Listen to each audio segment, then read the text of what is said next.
"Sir, we don't serve people like you here," the restaurant manager says as 81-year-old David Walsh struggles to maneuver his wheelchair through the narrow entrance while his prosthetic leg catches on the doorframe.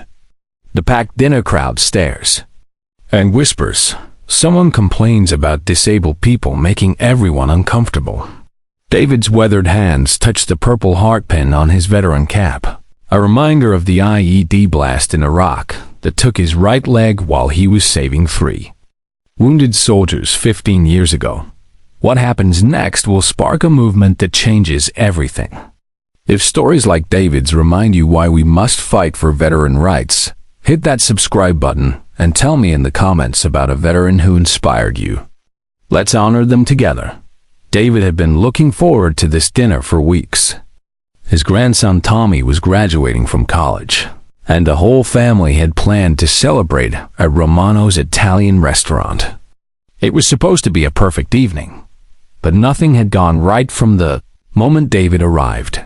The restaurant entrance had 3 steps with no wheelchair ramp. David had to call his son Mike to help lift his wheelchair up the stairs. The hostess looked annoyed when they finally made it inside. The dining room was crowded with narrow aisles between tables. David's wheelchair barely fit, and he had to ask several people to move their chairs so he could pass. When they finally reached their reserved table, there was another problem. The table was too close to the wall for David's wheelchair to fit. Properly. Manager Tony Ritchie approached their table with obvious irritation. "Look," he said to Mike, "this is really disrupting the flow of our dining room. Maybe you should have mentioned the wheelchair when you made the reservation." Mike felt his face getting red. "We asked for handicap-accessible seating when we booked this table." "Well," Tony said, "we don't really have handicap-accessible seating. This isn't that kind of place." David spoke up quietly. "It's okay, son. We can go somewhere else." But Tommy, his grandson, wasn't having it. "Grandpa, you served your country. You shouldn't have to leave because they can't accommodate you." Tony overheard and rolled his eyes. "Look, I don't want to sound heartless, but we have other customers to think about. His wheelchair is blocking the aisle, and frankly, it's making people uncomfortable." The conversation was getting louder, and other diners were starting to stare. David felt the familiar shame he had experienced countless times since losing his leg. "Please," David said. "I don't want to cause trouble. Let's just go." But Tony wasn't finished. He leaned closer to Mike. "Next time, maybe try one of those family restaurants that cater to people with special needs. This is an upscale establishment." That's when Mike lost his temper. "Special needs? This man is a Purple Heart recipient who lost his leg serving in Iraq." Tony shrugged. "That's unfortunate, but it doesn't change the fact that he's disrupting my restaurant." The entire dining room had gone quiet now. Everyone was watching the confrontation. David felt tears forming in his eyes. In 15 years since losing his leg, he had faced discrimination, stares, and awkward situations. But never had someone been so openly cruel about his disability. "Dad," Mike said, rolling David's wheelchair toward the exit. "We're leaving. This place doesn't deserve our business." As they struggled to navigate back through the narrow aisles, David's prosthetic leg got caught on a chair. He had to stop and adjust it, which drew even more stares from other customers. Some people looked sympathetic, but no one said anything. No one stood up. No one helped. When they finally made it outside, Tommy was furious. "Grandpa, that was completely wrong. We have to do something about this." David shook his head.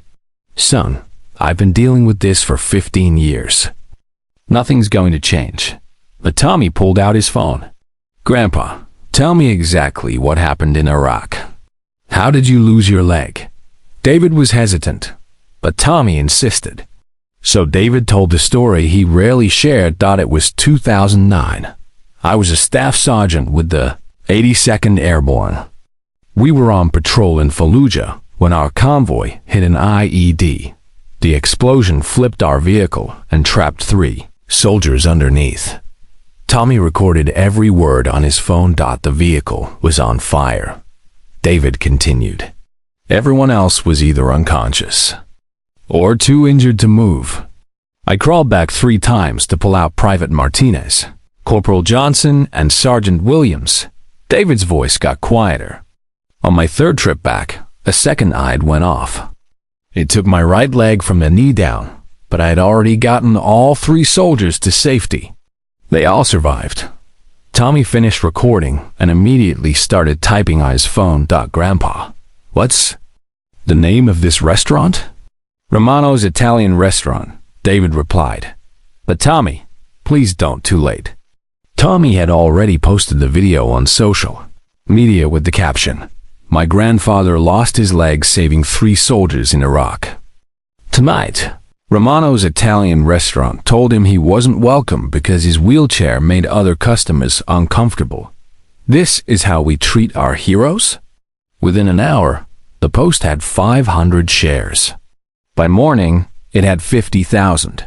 By the end of the week, it had gone viral with over 2 million views. The response was overwhelming. Veterans from across the country began sharing their own stories of discrimination and poor treatment.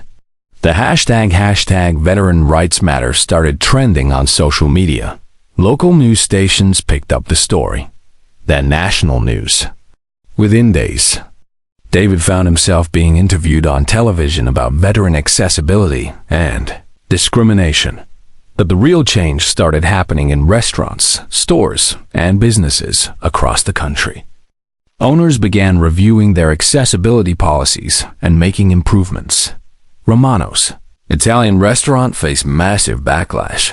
Protesters gathered outside. Veterans organized boycotts. The restaurant's online reviews plummeted. Tony Ritchie tried to do damage control with a public apology, but it was too late. The restaurant closed permanently within a month. Meanwhile, David received thousands of messages of support from veterans, active military personnel, and civilians who were outraged by his treatment. A group of veteran advocates reached out to David and asked him to become a spokesperson for veteran accessibility rights. At first, he was reluctant. "I'm not a public speaker," he told them. "I'm just an old soldier who lost his leg." But Tommy convinced him. "Grandpa, you can help make sure no other veteran ever gets treated the way you were treated that night." So, David began speaking at veteran events, testifying before Congress, and working with businesses to improve accessibility. His story inspired new legislation, requiring businesses to provide proper accommodations for disabled veterans. The David Walsh Veteran Accessibility Act was passed unanimously by Congress 6 months later. Major restaurant chains began implementing comprehensive accessibility training for their staff. Hotels, stores, and entertainment venues started reviewing their policies and making improvements. But the most meaningful change was in public awareness. David's story had opened people's eyes to the daily challenges faced by disabled veterans. A year later, David was invited to speak at the White House about veteran rights. As he rolled his wheelchair up the specially installed ramp, he thought about that night at Romano's Restaurant. In his speech, David said, "I didn't lose my leg so that I could be treated as a second-class citizen. I lost it serving the same country that now has a responsibility to ensure I can live with dignity and respect." The audience gave him a standing ovation that lasted 5 minutes. After his speech, David was approached by dozens of disabled veterans who thanked him for giving them a voice. One young Marine, who had lost both legs in Afghanistan, told David, "Sir, because of what you did, I don't have to worry about being turned away from restaurants anymore. You changed everything for us." That evening, David had dinner with his family at a restaurant that had completely renovated their dining room to be fully accessible. The manager personally greeted them and made sure David had everything he needed. As they sat around the table celebrating, Tommy raised his glass. to Grandpa, who turned one night of discrimination into a nationwide movement for veteran rights. David smiled and touched his purple heart pin. For the first time since losing his leg, he felt like his sacrifice had led to something positive. Romano's restaurant was gone, but in its place had emerged a country that better understood its obligation to care for those who had sacrificed so much in service. David's story had reminded America that supporting veterans means more than just saying thank you for your service.